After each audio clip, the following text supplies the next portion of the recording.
सुन रहे हैं, इसके लिए बहुत बहुत धन्यवाद। सर, सोचना है कि ये हमारा जो चुनाव हो रहा है वो कोई दूसरा चीज नहीं है, ये आपके फंड का जो आपने गठित कर रखा है सोसाइटी को, कि हम लोग एक जैसे बीसी चलाते हैं, वही एक बड़ा रूप है सोसाइटी, जिसमें हमारा पैसा सारे कर्मचारी का इन्वेस्ट होता है और उसी के आधार पर लोन प्रोवाइड होता है।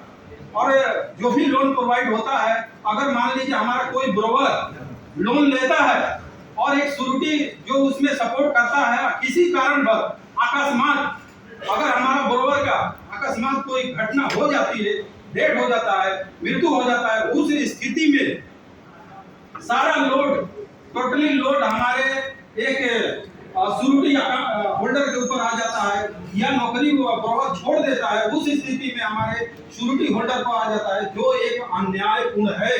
मैं अगर किसी को साथ देता हूं, उसका हमारा हर्जाना 7 लाख रुपया भरना है, तो ऐसी दोस्ती हमारे कोई काम का नहीं है, ये लॉसेस है।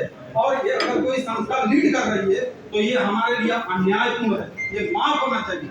इसको माफ करने के लिए मैं ये नहीं कह रहा हूँ कि अपने सोसाइटी से भरो, लेकिन आप ये एक मार्गदर्शन दो कि कोई भी एक इंश्योरेंस के माध्यम से वो पैसा गायब होना चाहिए, जिससे हमारा सिक्योरिटी सेफ हो सके।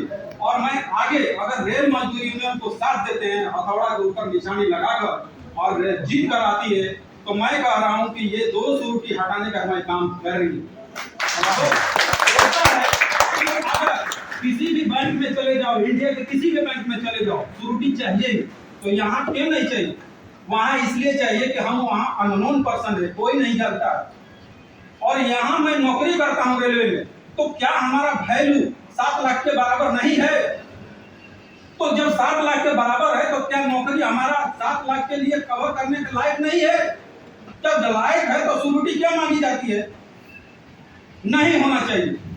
हमारा सबसे बड़ा रुपया से ज्यादा वैल्यू हमारे कर्मचारियों का लाइफ है।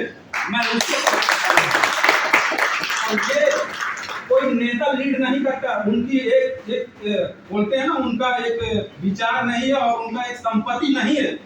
ये वर्करों का मिशन है, और वर्कर चाहे तो किसी भी दिशा में उसको मोड़ दे सकता है। अगर उनको लोन की परसेंटेज कम कराना है, किसी को पूछने की जरूरत नहीं है। ऐसे साल में 5 साल में आता है, आप पूरे डिसीजन लेकर पूरे मैनिफेस्टो को अपने मन से लागू कर सकते हैं, किसी का उसमें चारा नहीं चलेगी।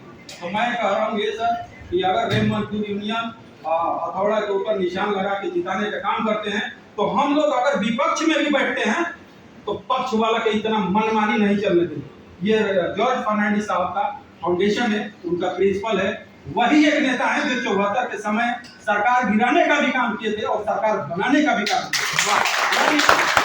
लीडर में काम नहीं होता है, वर्कर में दम होता है। उस समय वर्करों का इतना सपोर्ट था कि जॉर्ज फर्नांडिस साहब इतने काम करने के लिए और सरकार गिराने और बनाने में सक्सेसफुल थे। Thank you. ये बात मैं चाहूंगा कि हथौड़ा के ऊपर आप लोग निशानी लगाकर उनको विजय बनाने का काम करें। धन्यवाद।